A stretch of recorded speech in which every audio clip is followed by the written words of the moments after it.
guys were courting her. Okay. But I think I it didn't know was. that. Like who? Like No. who? अब भी तो तुमने बोला I was seeing other people but I would go back to him. तुमको अब याद नहीं आ रहा है. Yeah, no, I can't remember. I can't remember. Now to strike.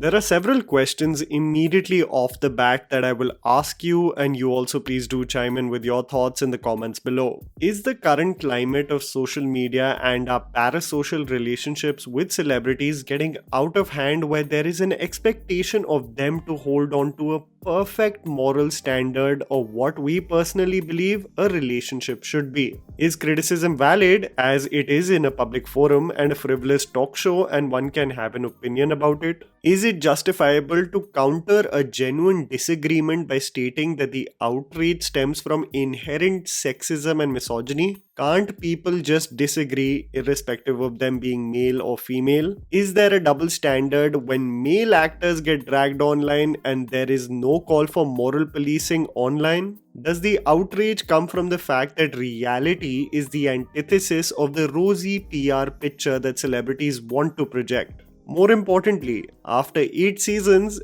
Karan Johar is the master of creating Kalesh even when he is slightly more evolved than just asking sex questions to celebrities 30 years younger than him. The PR nightmare is true, and if I was ever representing celebrities, I would be looking at that final edit and be like, we can't let that go on air, let's trim it slightly because no matter how good of an actor Ranveer Singh is, you know when a guy is slightly perturbed in an argument when you see it, and oh boy, was it as clear as day. This is of course just an assumption from what I've seen of the episode. I know nothing about these actors personally. This is just an analysis of the reaction to some of the answers given on the talk show. The one thing I think everyone should acknowledge is that social media, and especially what is presented to the public eye, will always be the highlights of individuals.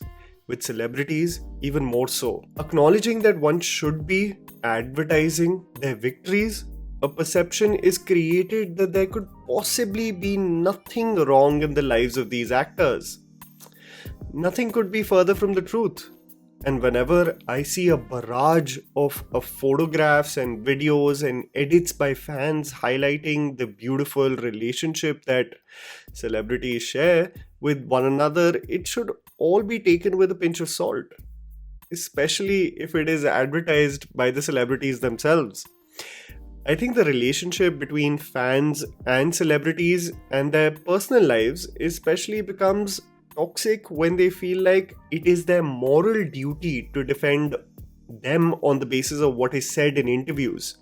This relationship that often takes the shape of stan culture would fight tooth and nail to justify anything that is said by their demigods, not knowing that their assessment of the personalities of these favorite actors is actually just an amalgamation of several public interviews that they've seen. Who that person is behind closed doors will forever be a mystery. One's work is there to judge, but the personalities of these actors can only be understood when the cameras are off. So one should know that whatever idea we may have about these celebrities and their lives, it's only a sliver of what they want us to see. So those who often picture only sunshine and roses as they put tweets about men and women being the greenest flags they've ever seen, it's less them and more their PR doing a fabulous job. The history of Coffee with Karan is that it is the guilty pleasure viewing that we all end up conceding to. No matter how much we publicly want to admit that our entertainment is only reserved for nuanced storytelling and that I'm only going to watch Tyagarajan movies at the comfort of my home, I know that when Avara Pagal Divana comes on TV, I'm going to watch it. Everyone likes a binge of some frivolous conversations with celebrities. A parallel one can think of is the Graham Norton show, which is far more fun by the way.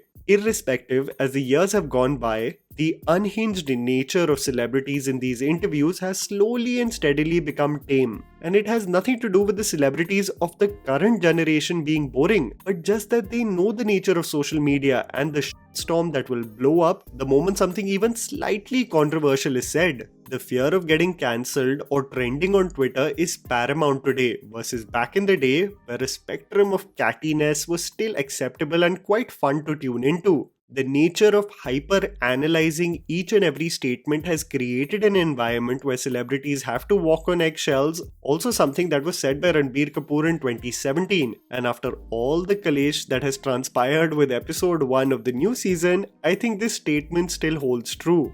I told him I don't want to come, and me and Anushka actually were going to protest and get the entire film industry together because to stop this, it's not fair because he's making money out of us. Yeah. We come and we get screwed through the year. If I want to look at the silver lining of the episode of Deepika Padukone and Ranveer Singh, I really commend Deepika's vulnerability in expressing her struggle of mental health. Sadly, even seeing the comments today of that portion being circled around on social media, there is still so much shaming that she is subjected to, or simply opening up about the concept of being clinically depressed. Sadly, there is still a portion of the population that considers it to be rich people problems. The jargon that is flung around to dismiss her condition as only a means to grab attention is horrible, and I really felt her expressing her personal experience with the condition and how Ranveer was patient through the ebbs and flows of it was heartfelt and real. It's quite the antithesis of the theme of the show, but refreshing nonetheless. But where does the problem lie, and why is there so much outrage? I think there are several factors behind why there is a level of annoyance, a sliver of awkwardness that everyone caught on to that has led to the chatter becoming so massive. I'm all for people who are not committing to a monogamous relationship, and if both parties are on the same page, who am I? The problem isn't what Deepika expressed of seeing several people while still going back to Ranveer because she was mentally with him. The issue actually arises of the awkward reaction of Ranveer, almost caught off guard of the details being spilled. This especially became really tense when Ranveer talks about the competition of wanting to be numero uno in Deepika's life and acknowledging that there were many suitors who wanted her attention. The zapped and almost like clueless reaction of Deepika asking who he is talking about was as if she had just forgotten what she said 5 minutes ago. I know most of what Ranveer says publicly is in jest, but one could just cut the awkwardness with a knife at that moment.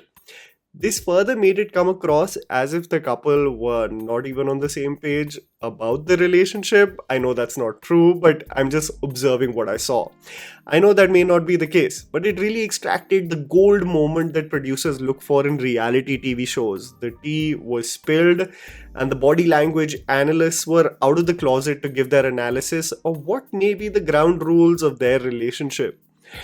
Well, absolutely knowing nothing about it. See, I will never stand for someone being slut-shamed for their personal choices that they make in their life. But there is a hypocrisy in the social media Olympics that is played regarding celebrities. While many people come out of the woodwork stating that they feel bad for Ranveer in the dynamic, I wanted to state that one can have their own preferences in a relationship and one can also express their disagreement with those opinions. And more importantly, every disagreement cannot be rooted in misogyny simply because it is being expressed by a woman and criticized by a man. This made me think about the lipstick gate controversy and just how massively Ranbir Kapoor was trolled for being the biggest red flag because he told his wife to wipe off that lipstick. There were memes and threads about how problematic the individual was for even saying such a thing to his wife. But there was never a case of reprimanding those who were critical of them just on the basis of a public interview. There was not an assessment like there is today with Deepika's case of how people may be stepping out of line of saying something about a dynamic they simply know about through a public interview.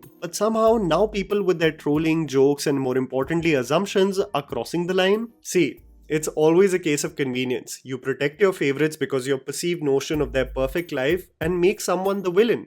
Based on, again, the surface level information you get fed constantly through mind-numbing scrolling of fan edits and Twitter rants. Live and let live का concept तो यहाँ है नहीं, मैं कौन सा दूध का धुला हूँ, मैं भी अपनी टिप्पणी दे रहा हूँ यहाँ पर. Hypocrisy is abundant everywhere. awkward तो था. Jada Pinkett Smith और Will Smith वाला parallel I won't create because that's often cuckoo land. It was awkward. The PR team must have had the most stressful 3 days और Karan Johar सारी TRP ले गया. And even after season 8 proves that you may not like him, but you'll definitely tune in next week for more drama. Imagine just who will be on the couch next week. Imagine if he brings Kangana and Hrithik together. Or Akshay or Ravina. I can think about some wild combinations on this show. But I know everyone will tune in. That's the nature. I wonder how long Coffee with Karan would continue. What couch combination would be the wildest and cause the most controversy in your opinion? Let me know in the comments below. Please don't forget to follow me on Instagram. The handle's right in front of you. Follow me at JammyPants4. Also, please support us by smashing the like button and subscribing to our channel for weekly content ahead. Thank you for watching.